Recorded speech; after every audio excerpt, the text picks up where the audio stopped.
At ito naman ay mga flight feathers ng pinakamalaking eagle sa buong mundo. Ang Philippine Eagle na dating tawag ay Monkey Eating Eagle.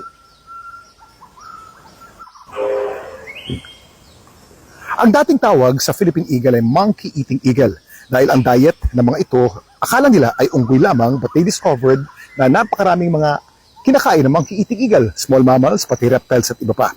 Ito naman yung mga flight feathers ni Thor. Makikita natin, meron pang catalog number dito. Si Thor ay isang Philippine Eagle na inadopt namin na 40 years old na. Ngayon ay talagang sumakabilang buhay na at namatay na si Thor at ibinigay sa amin itong kanyang mga flight feathers.